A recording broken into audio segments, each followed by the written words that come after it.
Thank you, Ayanna, for playing Dance Rustic by William Henry Squire. Welcome to everyone here. Take a deep breath.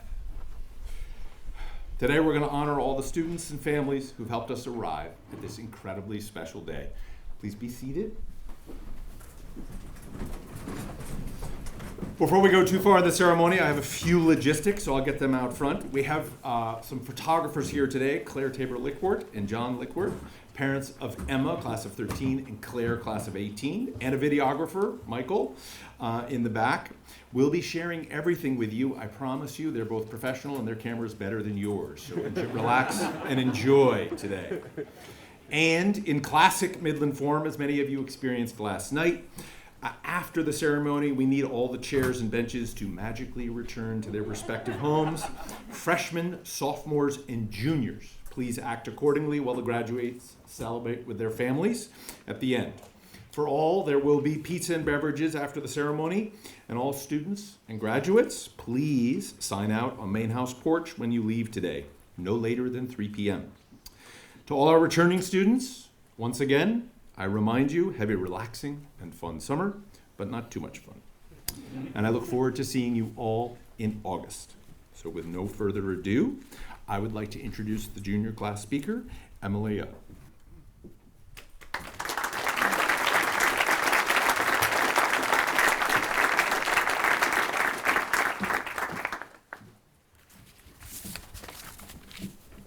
For every breakfast and every lunch and Friday's pizza dinners, the senior class sits together at the two front tables in Stillman.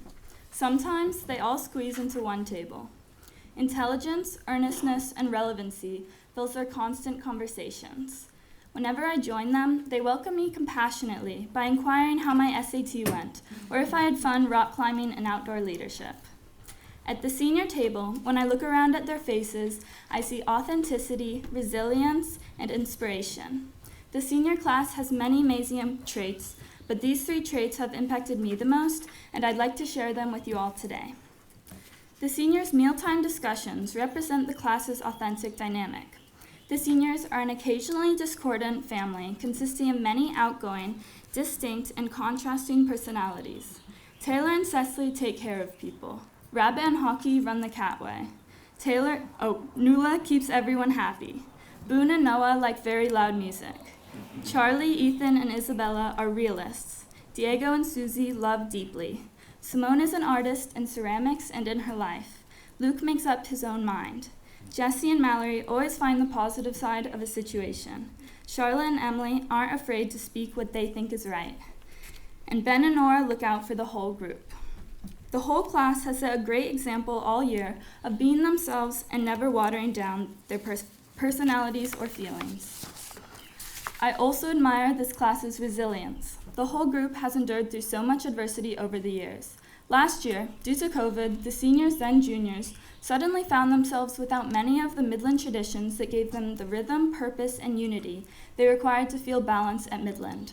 They couldn't eat breakfast as a class, go off campus together, participate in sit-down dinners, or visit faculty houses. Once COVID improved, Rabbit, Taylor, Diego, Noah, and other 4-year seniors made sure to reincorporate the Midland traditions they loved, something I truly appreciate. There was also a slight pattern of procrastination among the class, but somehow they made it work. During November, in my calculus class of 10 seniors and I listened to Emily, Isabella, Charlotte, Charlie, Luke, and Boone discuss all of their unstarted college applications due the next day. But in our next class, they would share to the rest of the class, proudly, that they were all submitted. Additionally, most seniors waited until the third deadline to start their senior thesis research.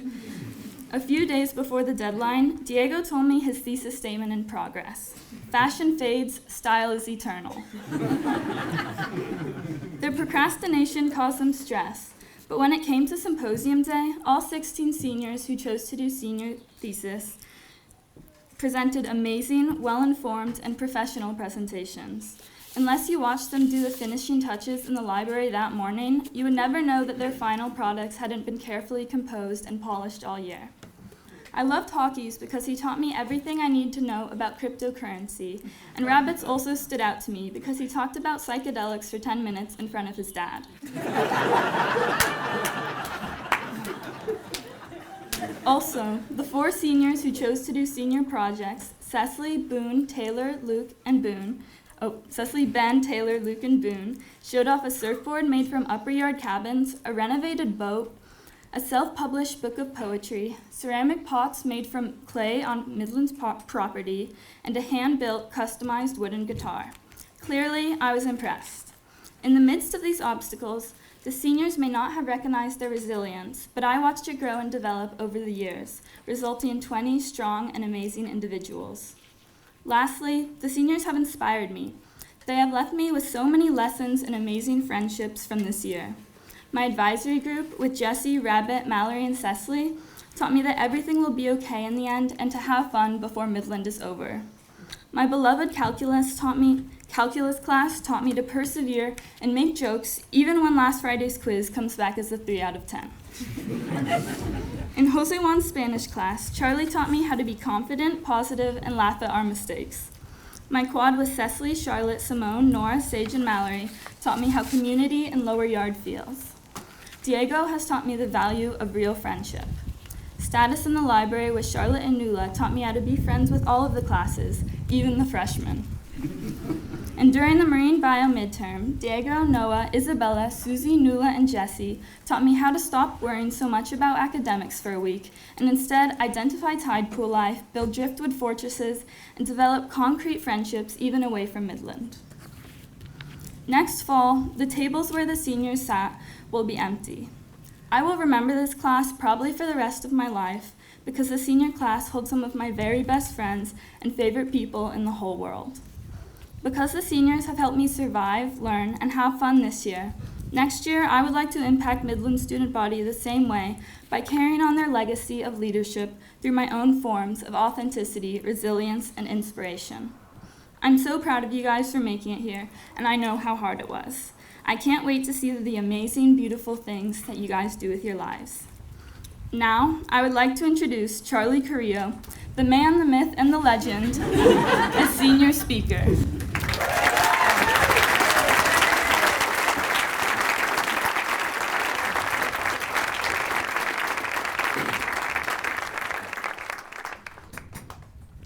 It was approximately 7:45 in the evening, and the party that social committee was throwing had been going on for about 15-ish minutes. My slightly chubby freshman year self was adorned in a brown leather cowboy hat, yes, like Indiana Jones, a brown leather coat, yes, also like Indiana Jones, and a bullwhip by my side, yes, like Indiana Jones. As you can tell, I was a large fan of the movies. Anyhow, dirt crunched under my work boots as I coyly walked down to Commons, and there was the faint sound of music in the distance. I honestly don't remember the theme of the dance, but for the sake of the story, let's say it was space-themed. The dance floor stared me dead in the eyes. The beast beckoned for me to embarrass myself. "Flail your arms around while jumping," it said. "You'll love it." With great terror, I quickly made my way to the snacks, shoved my face full of some chips, and ran away. This was my first experience at a dance, and I had just barely survived. Our class's mentality towards dances has matured at the same rate we have over our time here at Midland. When we were freshmen, getting any of the upper yarders and some of the lower yarders to dance was probably more difficult than most of the calculus problems I've tackled this year.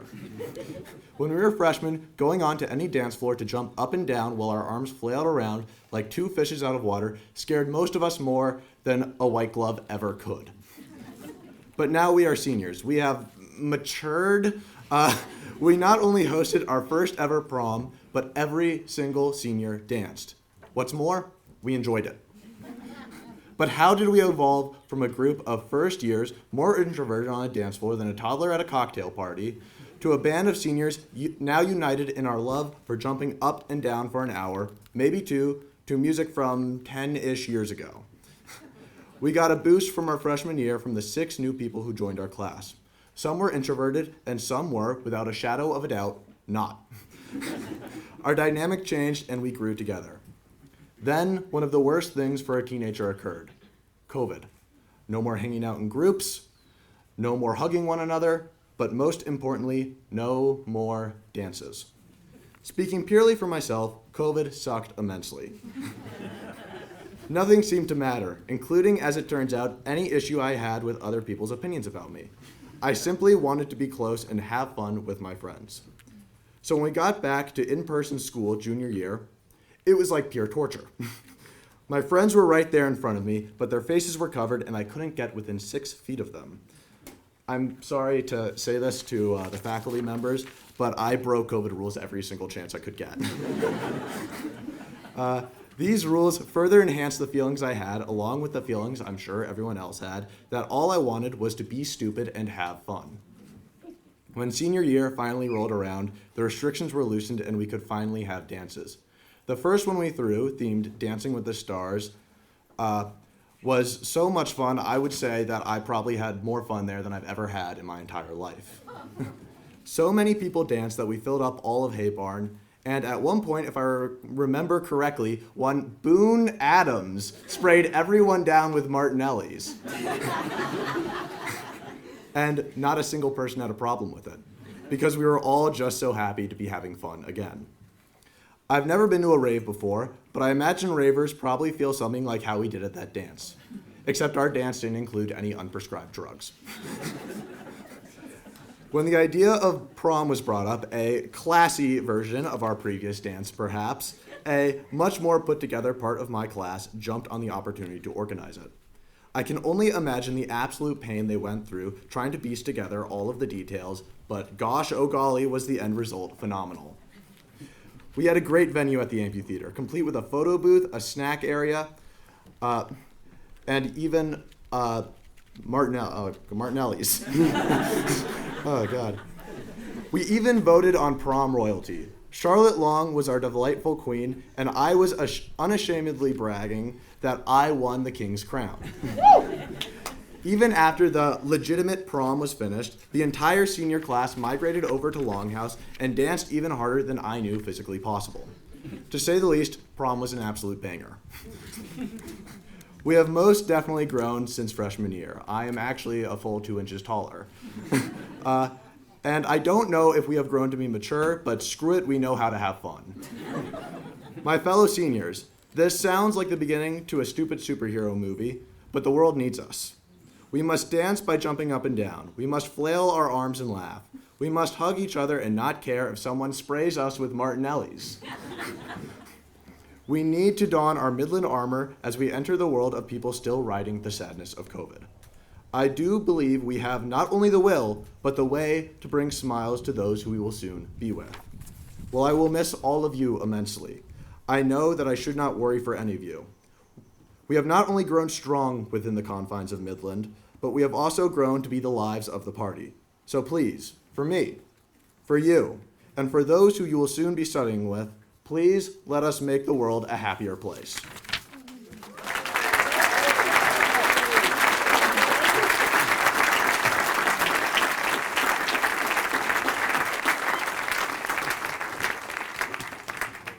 I'm just enjoying that so much I forgot to stand up. That was incredible.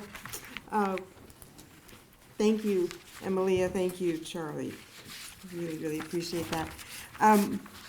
There's so many wonderful things about Midland's small size. One of them is that you're all here in such a nice little tight-knit spot.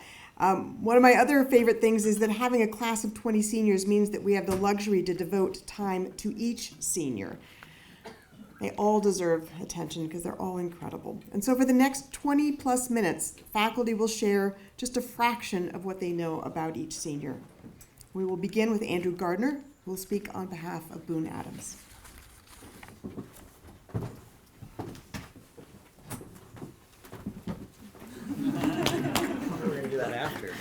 Now, man.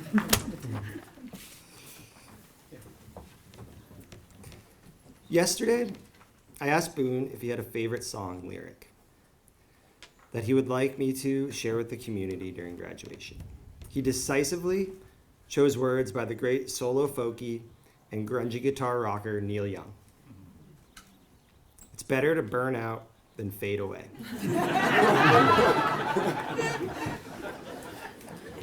While Boone could have chosen many different words, this lyric truly embodies Boone's aura and nature. Boone, you envision and approach life with emotional tenacity. This emotional depth can be read loud and clear, most notably by your tremendously honest facial expressions, and by your vocal harmonies that can be heard across campus. You have immense gravity to draw others in, and I think this stems from the fact that you will give anything and everything to support the people you care about. This unwavering loyalty doesn't exhaust you, but invigorates you. Be sure to keep in touch with all those you hold close. The passion you put forth in life is evident with the grind and resilience you have shown this year, even when your back was against the wall. Lastly, the reason I asked you for a lyric is because music illuminates your soul and it enriches your existence. Let it guide you through the experiences that lay ahead.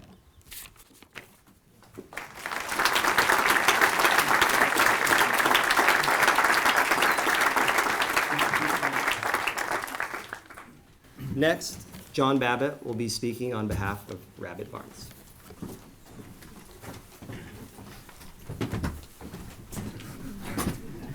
Gotta do two.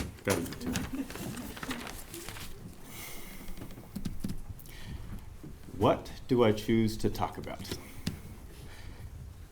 Do I talk about Rabbit's benevolent leadership by example?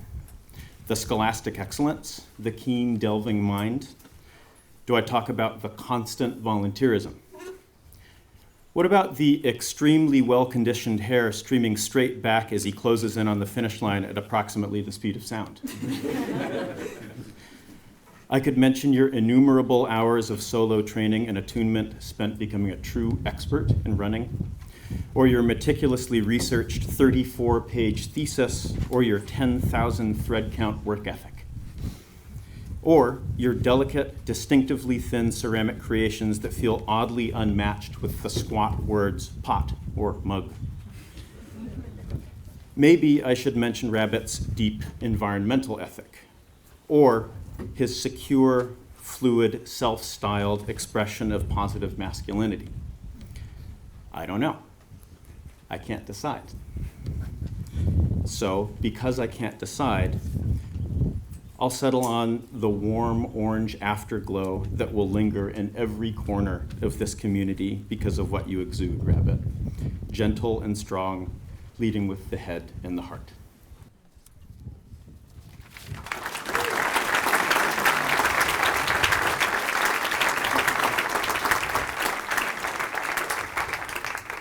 Now, Jose Juan will say a few words about Charlie Carrillo.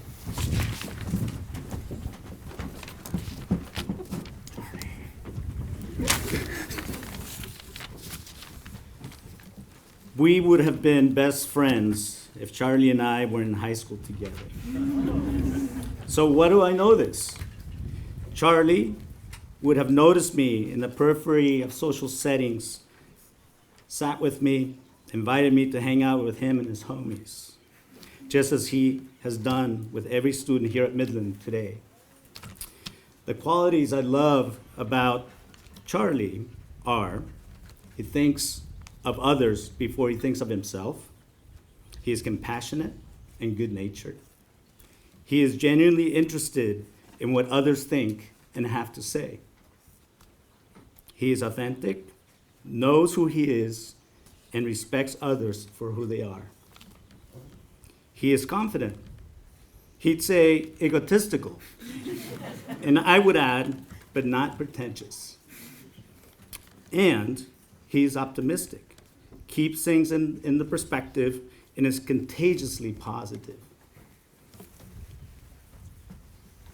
All of these qualities will aid Charlie in reaching his life's goal, being a public servant, unapologetically a politician.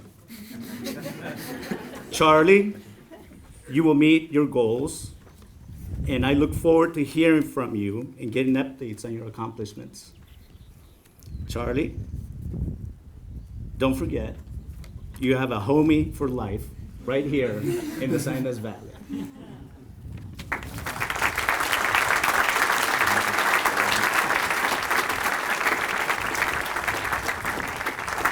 I would like to now introduce Charlotte Greenblatt, who will speak on behalf of Emily Chung.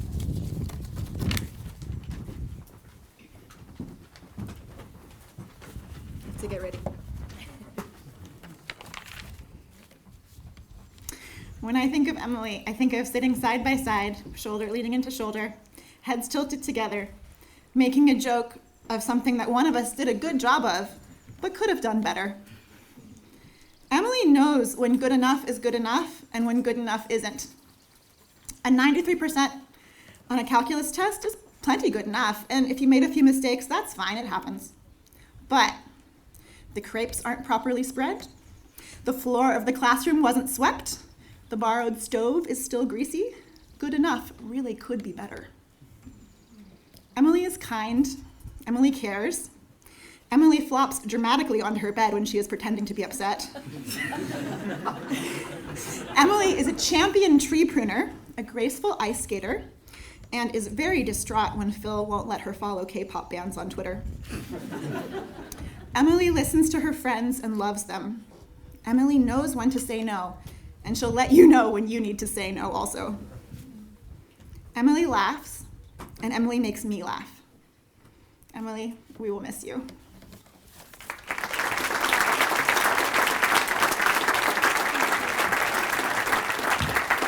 And now I present Cheris Adams, who will speak on behalf of Luke Devore.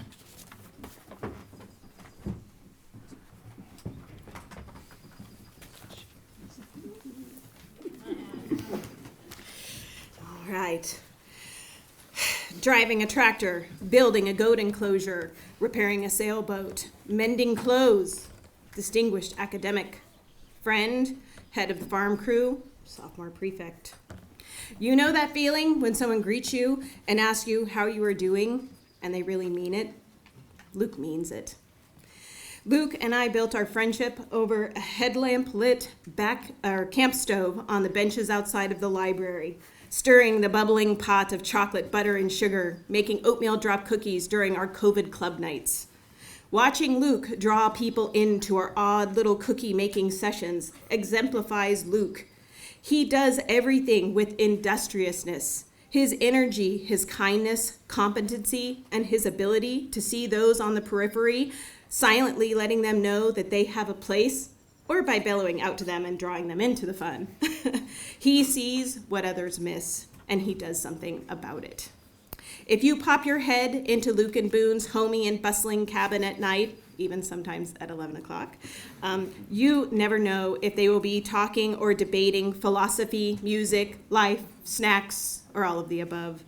What I do know is that with Luke around, there is always a sense of stability that emanates from his soul, and he welcomes and offers us wayward visitors a welcome oasis of energy and kindness. You are the stable center of the spiral, my friend, and we are lucky to be in your orbit.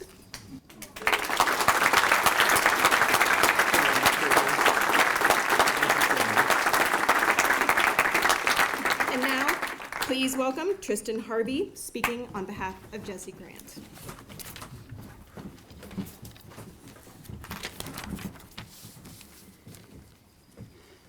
After the first time meeting you, Jesse, we had such a good connection, especially after finding out that we share a common faith. And even though I had an already packed out advisee group, I made a very rare and special request, against the odds, asking if I could have you as my advisee. And to my delight, my request was granted.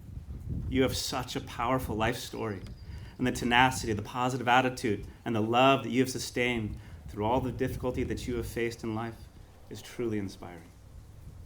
One of my favorite memories of Jesse was this winter when we went to Halama Beach and had one of the biggest surf days of our year. I saw Jesse wipe out on the biggest attempted wave of the day. The wave exploded on top of him, throwing him around like a rag doll, his board flying in the air.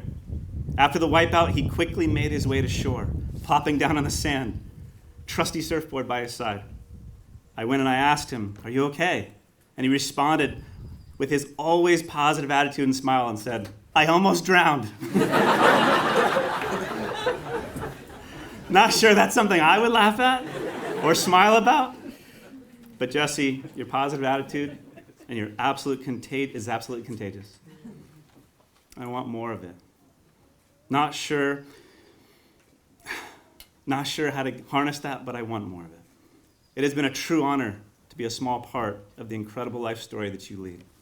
Thank you for including me, even if I kind of forced you to.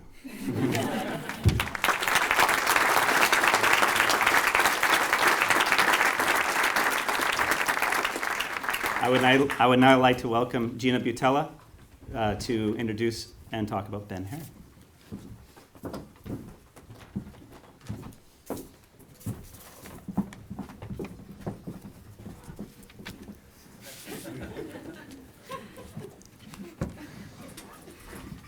Travel back in time with me 4 years ago when I met my neighbor, a 9th grader who hadn't quite grown into his Carhartt jacket.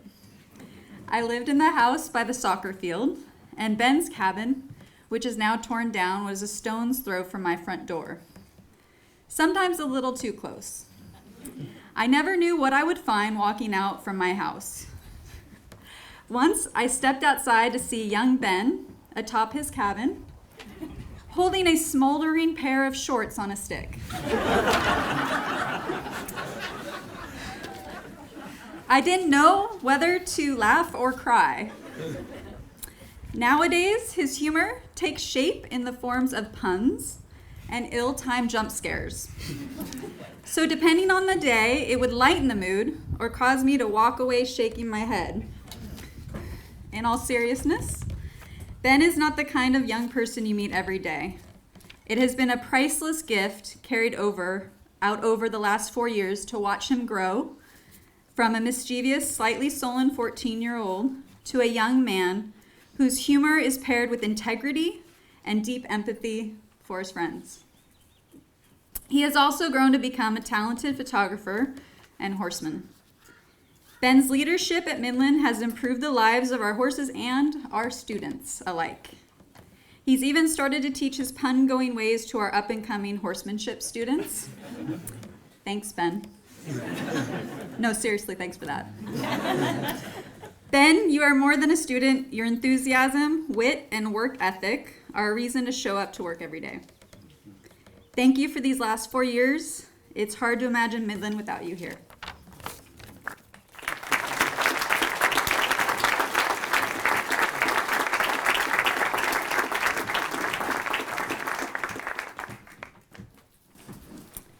And now I'd like to introduce Charis Adams again to speak on behalf of Susie Hinckley.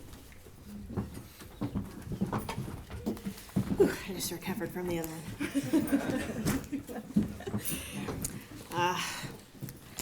Of the garden, of the plants, a nurturer, an academic, an environmental steward, a warrior for those without a voice. Her connection to the ebbs and flows of nature and people's emotion has made Midland challenging at times for you, but you rise to every occasion, as I know you will, in life. Susie chose a path at Midland that is to be admired, though. She chose the path of engagement rather than retreat, and she built trust and friendships and nurtured and tended them as if they were one of her treasured flowers.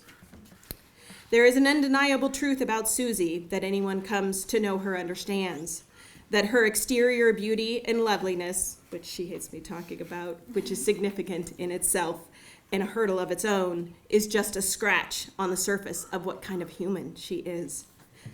My friend and fellow fan of Susie, Linda Cummings, said it best. Oh. While some may think of Susie as quiet, those who know her realize that she simply chooses thoughtfully when she speaks up. And when she does, she's anything but quiet. She glides amongst the trees on our campus and delights in seeing the small things, a spider's web, the morning dew, or a woodpecker drilling holes in an old building. To be called friend by Susie is an honor indeed.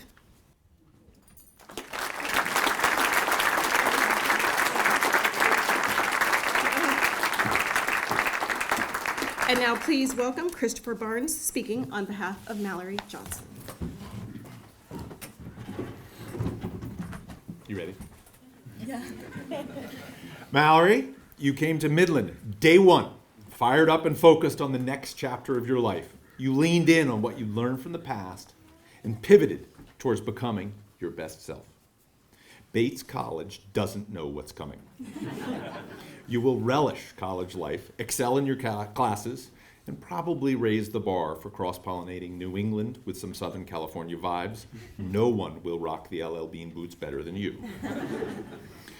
What you all might not know is that beneath the surface is a woman who is fiercely devoted to her friends, shepherds peers to find the help they need, and manages to retain a healthy sense of humor about her own foibles. Mallory, you're quick to find the joy in an atypical job, like remote wilderness trail work. Apparently, you have opinions. Share them unapologetically, and I've seen you revel in evolving your own understanding when challenged. Mallory, I don't know if you will or will not be President of the United States. But you will certainly be president of something, and it's going to be fun to see where you lead life.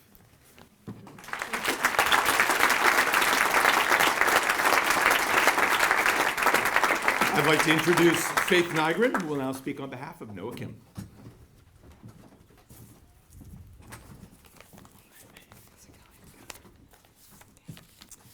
I vividly remember Noah Kim showing up as a ninth grader. He was strong and silent. I watched him in Foundations of Visual Arts as he quickly became a favorite of many students.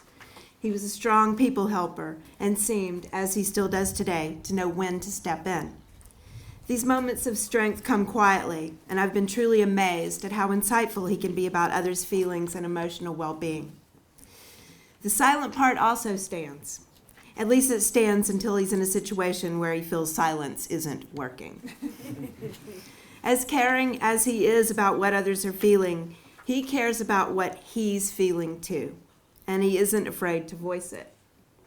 He and I have had numerous interesting conversations over the years in which he expressed himself passionately and intelligently. I hope that sense of strength and silence remain. It is a tremendous part of who Noah is, and I have come to respect this Noah deeply. This Noah cares about the people in the world around him. This Noah understands that sometimes a strong voice is best, and sometimes a silent voice is best too.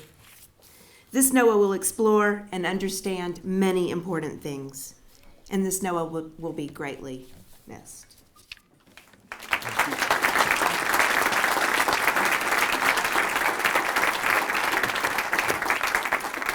I'd now like to introduce John Isaacson, who will speak about Hockey Lamb.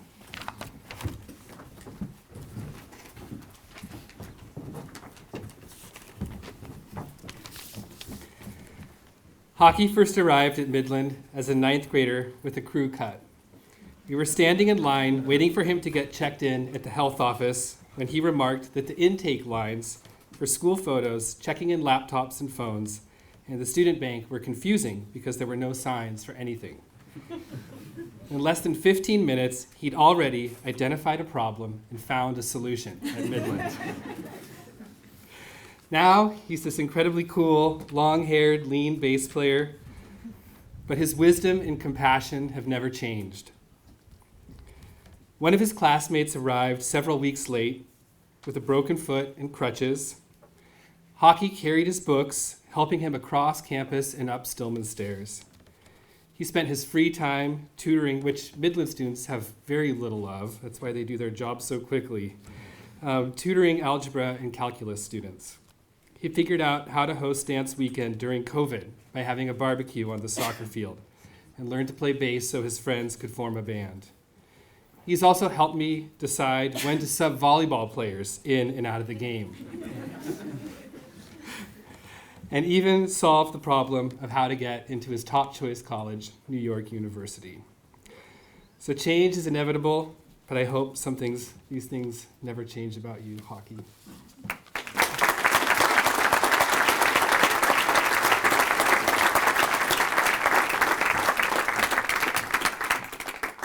Now Ellie Moore is going to speak on behalf of Charlotte Green Long.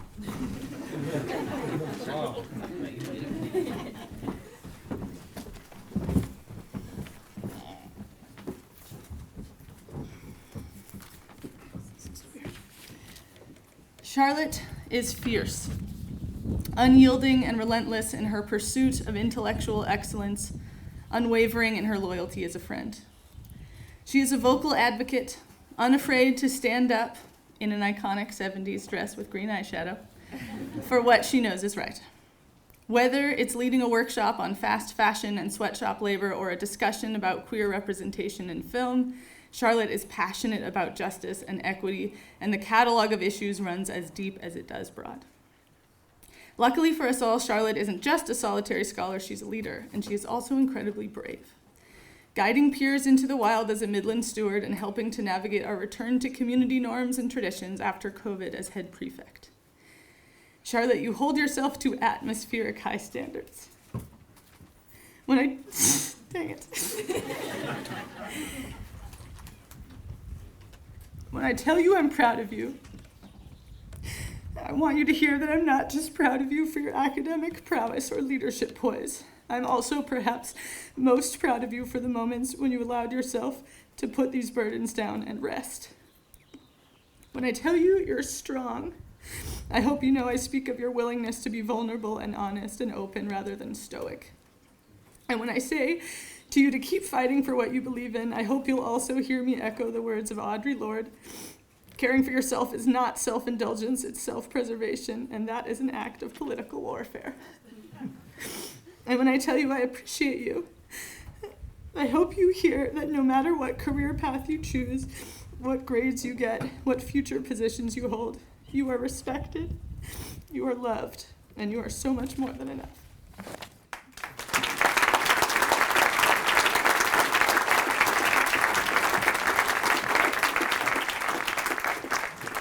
And now Charlotte Greenblatt will speak on behalf of Taylor Meany. Uh-oh. I'm gonna cry. I'm not looking at you.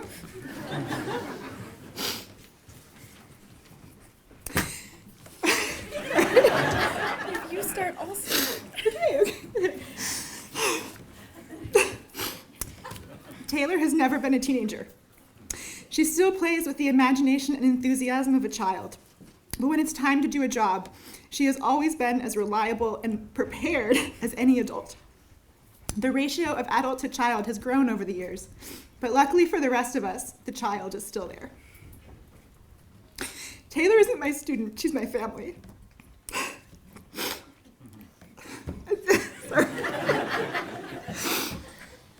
It's because of Taylor that my children know the names of the wildflowers that grow on the hillside and how to pick out the weeds that are good to eat. I don't think either of my kids understands that next year we will have Midland without Taylor, and I'm not sure that I do either. Taylor, whenever you've had a problem or a worry, and I know you've had a few, I've always done my best to listen, but I could never worry with you because it had always been so completely, perfectly, incredibly obvious to me that you will be just fine, that you will do great and excellent things, and that we are all better off for having you with us.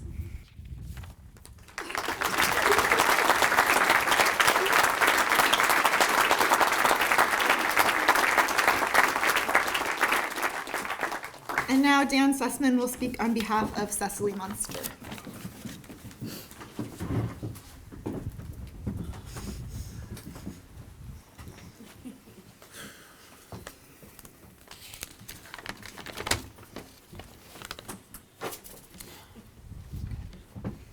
Cecily, you know secrets. Secrets about the natural world here at Midland that are only revealed through careful exploration and time spent looking.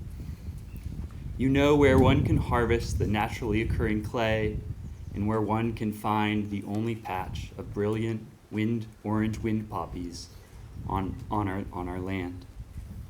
In less than 3 years, you know secrets that some who live decades in this valley never come to know.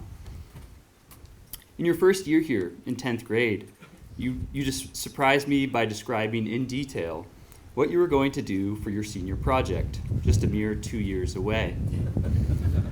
What had captivated you at this time was the enigmatic Santa Barbara jewel flower, whose rare, delicate beauty graces Midland on just a single outcrop of blue-green serpentine high above this valley. Though that project never came to fruition, you still have gone out to monitor the flowers for Jeff in the intervening years, taking the little patch under your wing that he so carefully tended for so long. To me, it's not the secrets you know, but the curiosity and awe that you have so generously shared that is what you should be proud of upon leaving Midland. Thank you for stopping to look, to wonder, and to inspire the next generation of Midlanders to care for and tend this place we call home.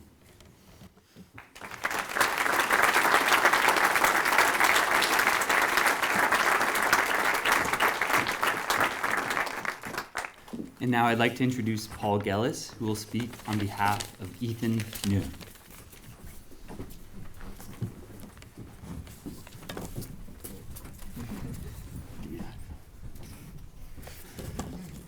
Ethan New is a young man with very deep thoughts, but very, very few words.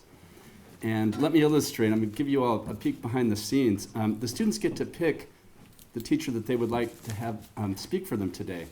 And we got to see the comments of why students picked the teacher. And some of these go on for several paragraphs. They say, I picked teacher X because they were always there for me. They were an inspiration, and it goes on and on. And Ethan wrote 4 words. He said, I kind of talked to him.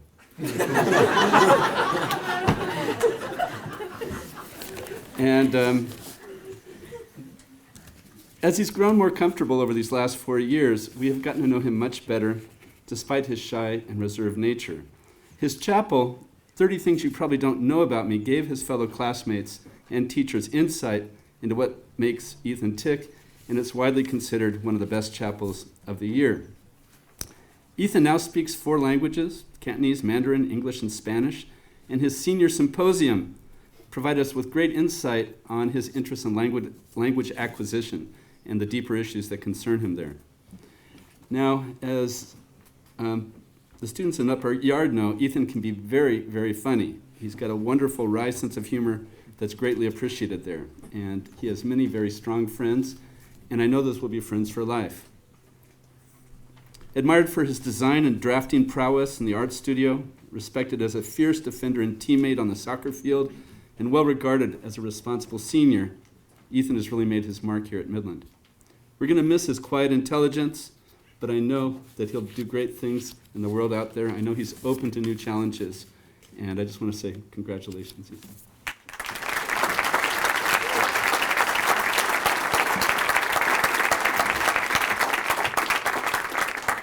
And now Dan Sussman will speak on behalf of Simone Ramsey-Ray.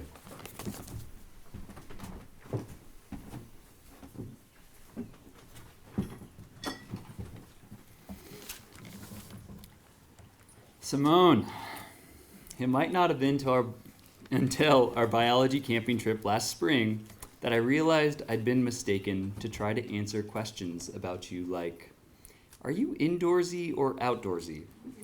Are you shy and quiet or fierce and bold? Did you like it or hate it here at Midland? But as I watched you cook a meal for 20 of your classmates on a handful of Whisperlight stoves, telling one how they hadn't quite cut the onions right, while you flipped yet another quesadilla, I thought to myself, there's a lot more to this young woman than she lets on. Though it is every Midlander's responsibility to leave this place better than we find it, the way in which you have done so is unique and something that we would not dream of asking of our students. You fought racism here, helped to start a group to support your fellow Black students, and generously educated your peers and your teachers on issues such as microaggressions and when you need to stand up and stand up and fight for what you know is right. You've also taught poop lessons in outdoor leadership and made sure we had campfire warmed pita for snack. You're just as comfortable with dirt under your fingernails as you are with fingernail polish. Hold on to the dissonance, Simone, because you straddle worlds, and it is what makes you, you.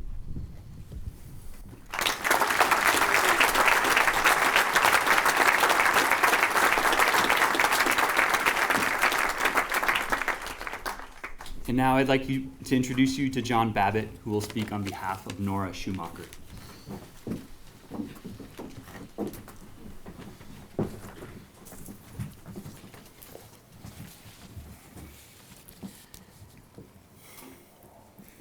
Wide-eyed wonder. I'll lead with wonder because I'm following Nora's good example. So my house on the edge of the soccer field affords from my writing window a morning view onto the dew-frosted grass in the mountains beyond. And earlier this year, when the days were short and the world felt a little bit dark, I would be heartened by the sight of Nora with Mallory scampering across the field on their run to the farm like elfin hobbits cartwheeling through the Shire. Later, I would find Nora seated in the back of Stillman, alert and observant, her hands clasped around a mug, her plate of food forgotten before her, watching the proceedings with an open expectance. It is normal to treat morning as something that happens every day, but Nora treats each morning like it happens only once. She is a joy technician. Whether through her beautiful prose, her meditation, or her astute anthropological observance of Stillman's sign-in, Nora demonstrates what it means to be fully here. With your brilliant smile and your gentle heart, may you scamper through the cathedral of each just-born day and let wonder guide you.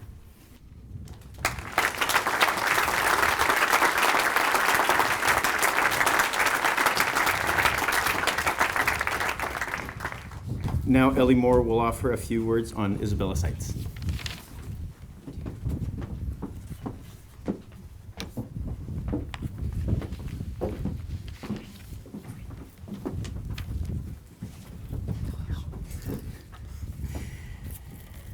When I think of Isabella, I think of light. A smile that is enduring, eyes that sparkle even through tears. From the court to the yards, your coaches and peers recognize you as one who leads by example with positivity, working alongside your bathroom cleaners and fellow athletes. In Coach Carlin's words, you simply make everyone around you better. You aren't just a dedicated student, you're actually fun to have in class. Charlotte mentioned how the hours on office hours you spent together navigating the labyrinths of calculus often ended in giggles. Paul talked about how you brightened the classroom conversation in Spanish. And when I think back to our year together in U.S. Studies, I remember a student who asked genuine questions because they want to understand and to learn. You've made learning relevant to your own world, and your writing transports. I still remember reading your ceremony ritual about your youth in Brazil. I could hear the tropical birds chirping off the page and the sound of little Isabella breathless and grinning as she ran barefoot through the jungle. In history, you researched immigration in America to better understand your own mixed-race identity. This masterful blend of personal narrative and statistical analysis unveiled ways that the American dream is unjustly and unequally applied.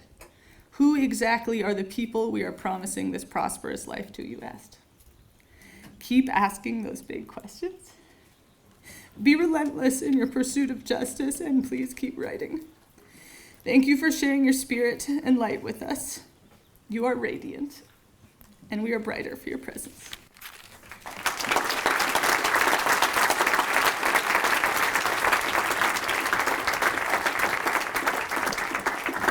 And now Linda Cummings will speak on behalf of Nuala Sharon.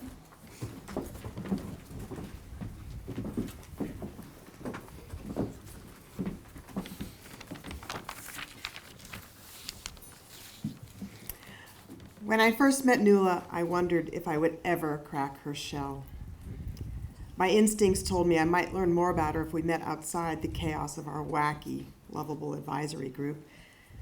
So we began taking a walk once a week, and over time I watched her transform from someone who felt out of place in this tightly knit community to one who felt happy and at home. I learned about her world travels and how much she loves horses. And if I was ever late to our walks, I would find her outside my office with political and historical tomes like After the Fall, Being American in the World We've Made, or The Dictator's Handbook, Why Bad Behavior is Almost Always Good Politics. I'm not sure how she knows what's about to be published, but she often pre-orders the next exciting read. Nuala can appear quiet and laid back, but that persona simply buys her time as she employs her acute powers of observation of people and the world around her. She watches patiently, empathizes deeply, and then engages fully. And once in her element, she is an unstoppable firecracker. No one, I am sure, is more fun to have tea with than Nuala.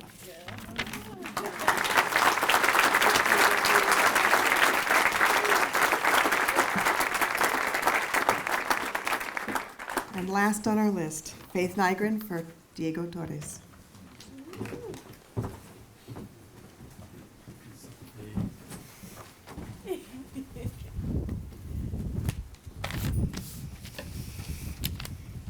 Diego and I are homies.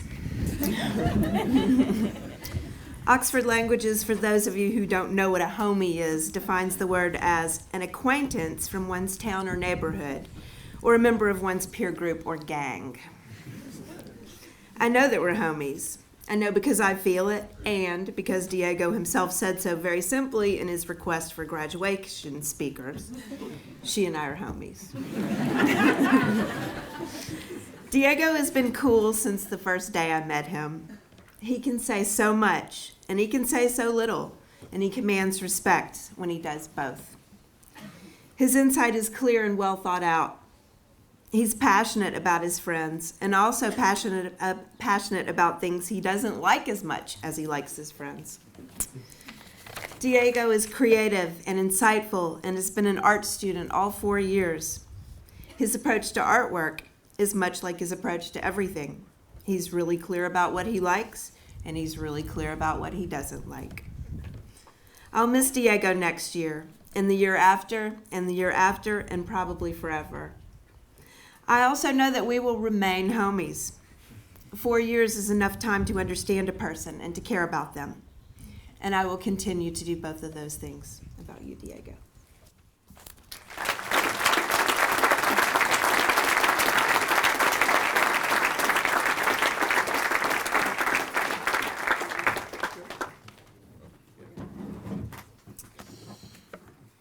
Some of you may remember at drop-off for new students when we meet with the parents, one of the things that I say every year is that we will strive to love them almost as much as you do. And it's not me who lives up to that high standard, it's the faculty.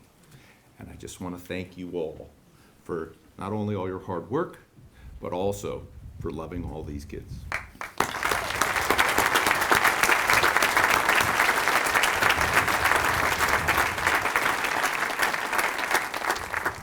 I am a current parent, so I do know.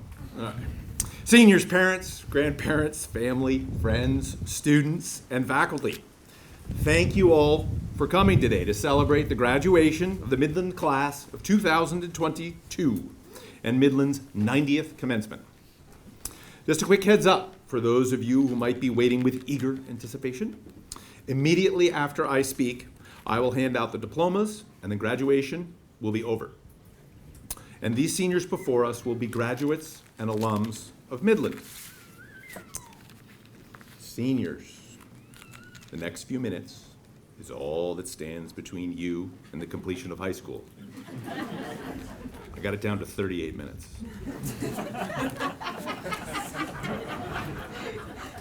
Today is a celebration of your achievements, a ceremony to mark an important milestone for each of you. Let's take a quiet moment. Seniors, look out into the crowd. Look at the faces before you, one by one.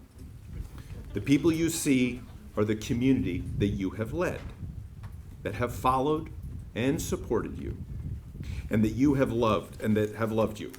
I really have to put on my glasses. Our job today is to celebrate your graduation from Midland. Your job today is to express gratitude for family, friends, and mentors in helping you along the way.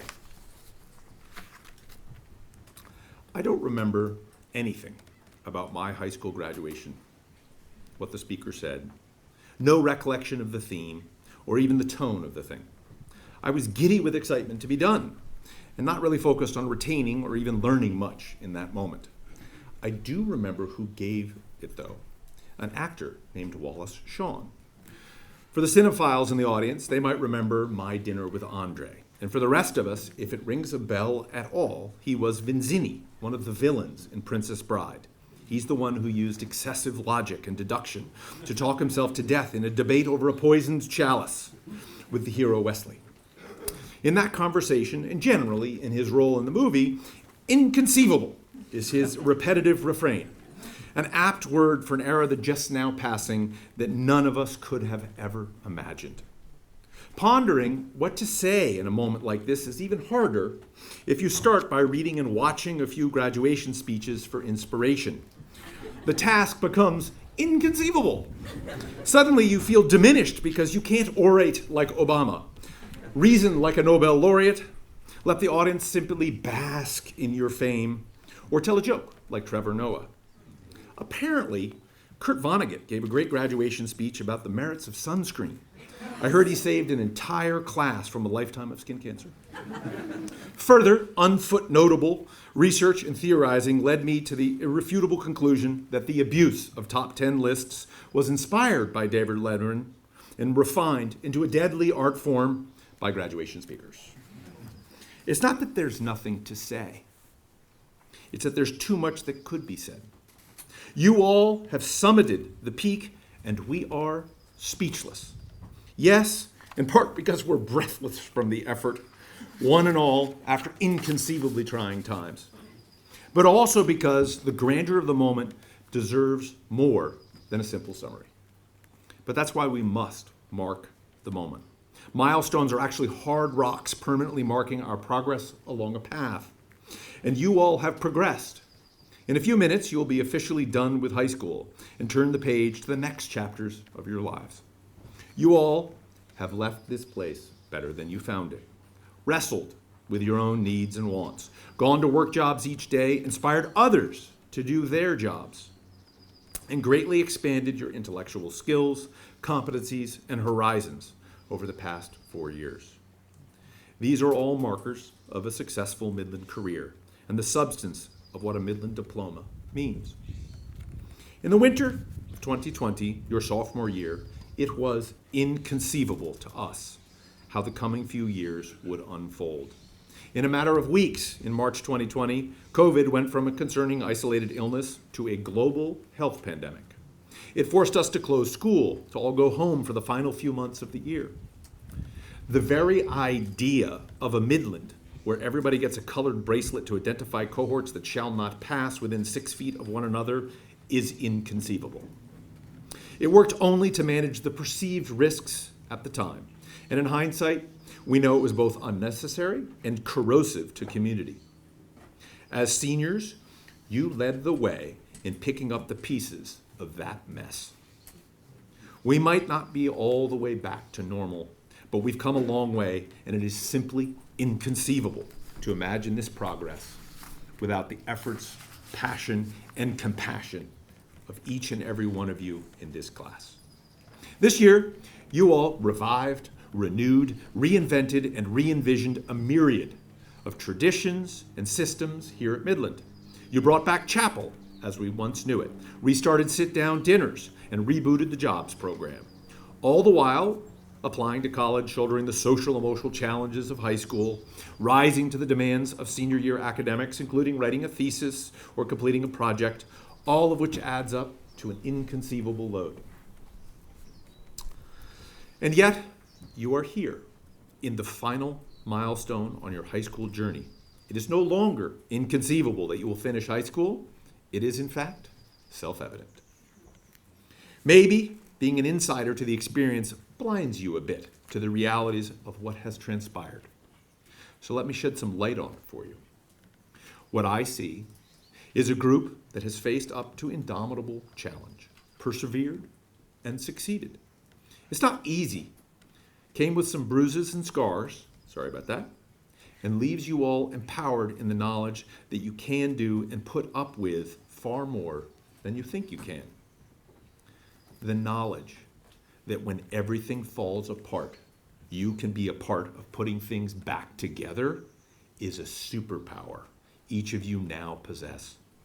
My goodness, the world needs you to get out there and start putting it back together. Challenge awaits you on the far side of that bridge, starting today. And like all Midland alums, you are ready for that challenge. And in so many ways, the Midland class of 2020 is even more ready to pick up the pieces of a chaotic world and start putting it together in ways that honors tradition, adapts to the changing needs, and includes the variety of voices and perspectives that will make the world a better place. You have practiced leading by example in a small community and are now ready to create the ripples of much needed, inconceivable change and provide the strength of the oak as you extend beyond Midland.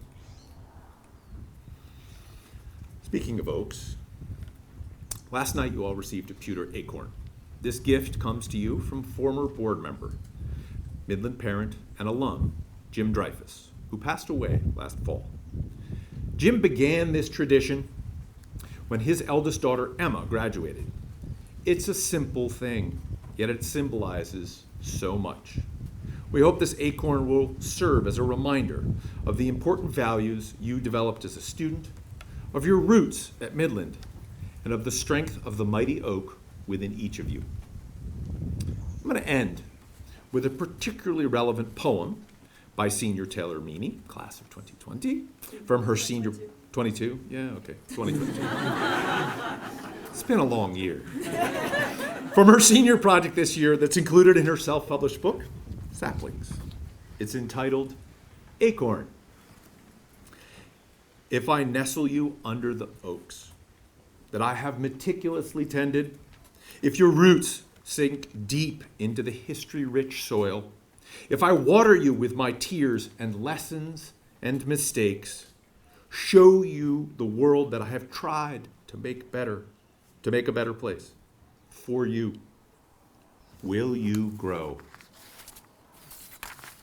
Because all I want is for you to be capable of more than I can ever dream possible. All I want is for you to look at what I've built, see the flaws, and tear it down. Build it better. What I give you is not perfect. It will never be. The blanket I wrap around your shoulders is full of loopholes, but I did my best. I will teach you how to knit. I will show you how to trim and water and build. And one day, you will plant your own oaks atop the soil made of mine and fertilize the ground with new lessons, different mistakes. Remember the old ones too. And when you do, watch closely. See what grows. And with no further ado, let's give out some diplomas.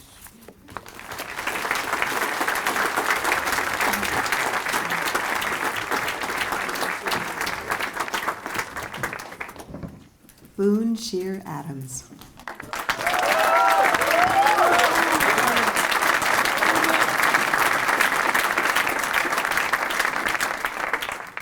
Jack Rabbit Barnes.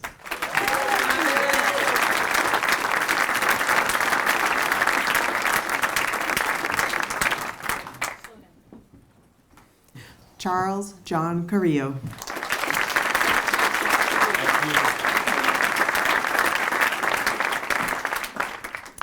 Emily Seyoung Chung.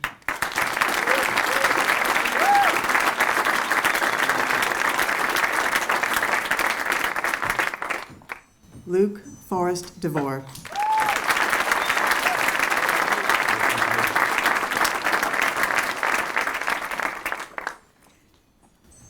Jesse Miguel Quintana Grant.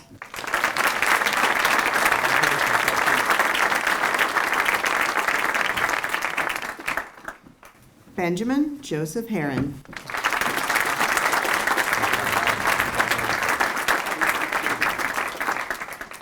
Susie S. Hinckley.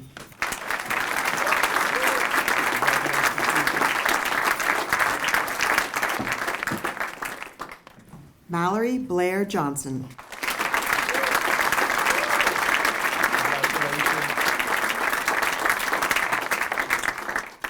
Noah Sangyan Kim.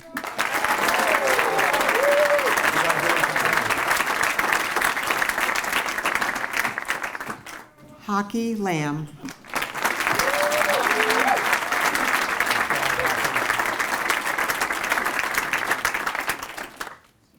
Charlotte Jameson Long.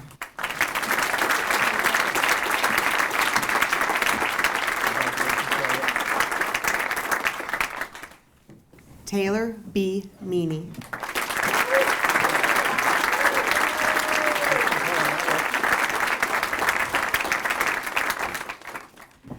Cecily Munster.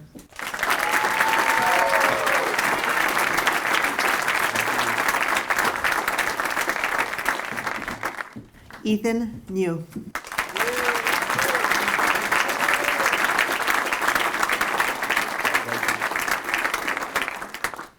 Simone Ramsey Ray.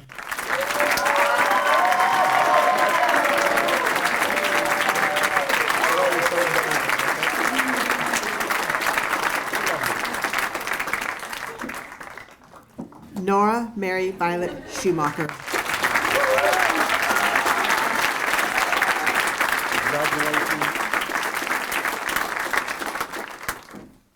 Isabella Arnez Seitz.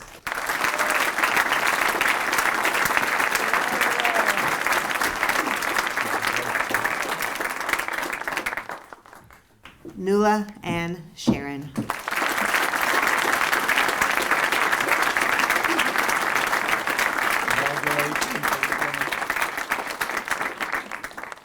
Diego Angel Torres.